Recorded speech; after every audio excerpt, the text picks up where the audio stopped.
Hello guys, welcome to box office ముచ్చట్లు. మనశంకర వరప్రసాద్ గారు 2 hours 42 minutes run time తో వచ్చిన ఈ మూవీ ఇప్పుడు ఎలా ఉందో చూద్దాం. ఈ సినిమా బేసిక్ లైన్ వచ్చేసరికి, ఈ సినిమాలో చిరంజీవి గారు రా ఏజెంట్ గా పనిచేయడం జరిగింది. చిరంజీవి గారు అలాగే నయనతార గారు ఇద్దరు కూడా లవ్ చేసి పెళ్లి చేసుకోవడం జరుగుతుంది. మ్యారేజ్ తర్వాత కొన్ని కారణాలతో విడిపోవడం జరుగుతుంది. కొంతకాలం తర్వాత నయనతార వాళ్ళ ఫాదర్ అంటే చిరంజీవి గారు మామయ్య గారికి మళ్ళీ సెక్యూరిటీ ఇవ్వాల్సి వస్తుంది. అలా ఇంటికి వచ్చిన చిరంజీవి గారికి అలాగే నయనతార గారికి మళ్ళీ తిరిగి లవ్ ఏమైనా కనెక్ట్ అయిందా లేదా, అలాగే చిరంజీవి గారు తన మామయ్యని కాపాడా లేదా అనేది మూవీలో చూపించడం జరుగుతుంది. మూవీ ఓవరాల్ గా చూసుకున్నట్లయితే చాలా బాగుందండి.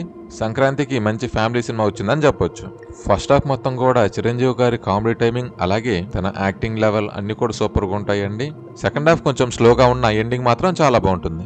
యాక్టింగ్ పరంగా చూసుకున్నట్లయితే చిరంజీవి గారి యాక్టింగ్ నెక్స్ట్ లెవెల్ లో ఉందండి. అలాగే నయనతార గారి యాక్టింగ్ కూడా చాలా బాగుంది. డైరెక్షన్ విషయానికి వచ్చినట్లయితే డైరెక్షన్ కూడా చాలా బాగుందండి. కొన్ని సీన్లు వచ్చేసరికి మనం ప్రెడిక్షన్ చేసేలాగే ఉంటుంది, కానీ మూవీ అయితే చాలా బాగుంది. వెంకటేష్ గారి క్యామియో చాలా బాగుందండి. చిరంజీవి గారు వెంకటేష్ గారు చేసిన పాట కూడా చాలా బాగుంది. సాంగ్స్ బ్యాక్గ్రౌండ్ మ్యూజిక్ వచ్చేసరికి చాలా బాగుందండి. ఈ సినిమాలో అన్ని పాటలు చాలా బాగున్నాయి. అలాగే మూవీలో లవ్ స్టోరీ అలాగే ఈ సినిమాలో ఫ్లాష్ బ్యాక్ సీన్స్ బాగుంటుంది. అలాగే చిరంజీవి గారు లవ్ స్టోరీ చూపించే విధానం కూడా బాగుంటుంది. మరి చూపించే విధానంలో మరి అతి ఉండదు. లవ్ స్టోరీ విషయంలో వచ్చేసరికి గుడ్ అని చెప్పొచ్చు. చిరంజీవి గారు ఇలాంటి మంచి సినిమాలు చేస్తే బాగుంటుంది. చిరంజీవి గారు ప్రీవియస్ మూవీస్ చూసుకున్నట్లయితే గాడ్ ఫాదర్ అలాగే ఆచార్య లాంటి సినిమాలు చిరంజీవి గారి యాక్టింగ్ కి అలాగే తన గ్రేస్ కి సెట్ కాలేదని చెప్పొచ్చు. అటువంటి సినిమాల వల్ల చిరంజీవి గారి యొక్క ఇమేజ్ డ్యామేజ్ అవడమే కాకుండా తనని ట్రోల్ చేసే అవకాశం కూడా వచ్చింది. ఈ సినిమా మాత్రం ఫ్యామిలీ ఆడియన్స్ కి అలాగే ఫ్యాన్స్ కి మాత్రం చాలా బాగా అనిపిస్తుంది. అలాగే చాలా కాలం తర్వాత మంచి హిట్ చిరంజీవి గారు కొట్టారని చెప్పొచ్చు. కామెడీ టైమింగ్ వచ్చేసరికి చిరంజీవి గారి వింటేజ్ కామెడీ టైమింగ్ అనేది మ్యాచ్ అవడం జరుగుతుంది. యాక్టింగ్ మాత్రం నెక్స్ట్ లెవెల్ అని చెప్పొచ్చు. చిరంజీవి గారు లాంటి మంచి comedy plus family movies తీసినట్లయితే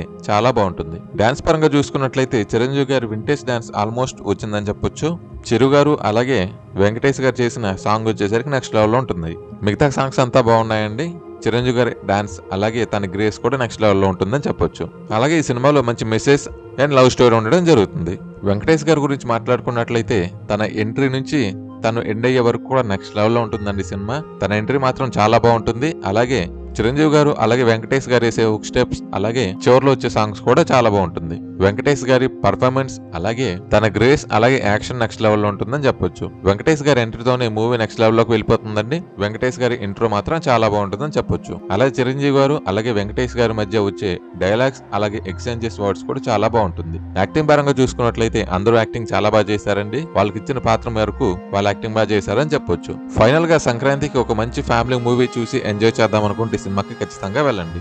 final గా రేటింగ్ అండి, ఇది నా పర్సనల్ ఒపీనియన్ మాత్రమే. ఈ మూవీకి నేను ఇచ్చే రేటింగ్ 4. ఈ వీడియో కనుక మీకు నచ్చినట్లయితే లైక్ చేయండి. మరిన్ని వీడియోస్ కోసం నా ఛానల్ని సబ్స్క్రైబ్ చేసుకోండి. Thank you for watching.